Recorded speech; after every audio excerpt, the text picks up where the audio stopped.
মক্কার এক গলিতে একজন বৃদ্ধা মহিলা থাকতেন। নবী করিম সাল্লাল্লাহু আলাইহি ওয়াসাল্লাম যখনই সেই পথ দিয়ে যেতেন, বৃদ্ধা তার বারান্দা থেকে তার উপর ময়লা আবর্জনা ফেলে দিতেন। প্রতিদিনই একই ঘটনা, কিন্তু নবী সাল্লাল্লাহু আলাইহি ওয়াসাল্লাম কখনো রাগ করতেন না। চুপচাপ ময়লা ঝেড়ে ফেলে ধৈর্যের সাথে পথ চলতেন। একদিন নবী সাল্লাল্লাহু আলাইহি ওয়াসাল্লাম সেই রাস্তা দিয়ে গেলেন, কিন্তু আজ সব শান্ত, কোনো ময়লা পড়ল না, বারান্দাটাও খালি। তিনি থেমে গেলেন। প্রতিদিন যিনি তাকে কষ্ট দিতেন, আজ তিনি কোথায়? নবী সাল্লাল্লাহু আলাইহি ওয়াসাল্লাম প্রতিবেশীদের কাছে খোঁজ নিলেন। জানতে পারলেন বৃদ্ধা কয়েকদিন ধরে অসুস্থ হয়ে বিছানায় পড়ে আছেন, কেউ তার খবরও নেয় না। এই কথা শুনে নবী করিম সাল্লাল্লাহু আলাইহি ওয়াসাল্লাম আর দেরি করলেন না।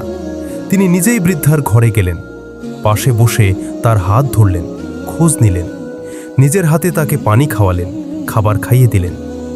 যে মানুষটা প্রতিদিন তাকে কষ্ট দিত, তার বিপদের দিনে তিনিই সবার আগে পাশে দাঁড়ালেন।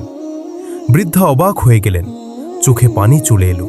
তিনি বললেন, যার সাথে আমি এত খারাপ ব্যবহার করেছি, আজ সেই মানুষই আমার সেবা করছে।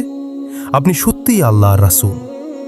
নবী সাল্লাল্লাহু আলাইহি ওয়াসাল্লামের এই দয়া, ক্ষমা আর মহানুভবতা দেখে বৃদ্ধার অন্তর কুলে গেল। সেদিনই তিনি কালিমা পড়ে ইসলাম গ্রহণ করলেন। ক্ষমা আর উত্তম আচরণ তলোয়ারের চেয়েও ধারালো। ঘৃণার জবাব ভালোবাসা দিয়েই দিতে হয়, রাগ দিয়ে নয়।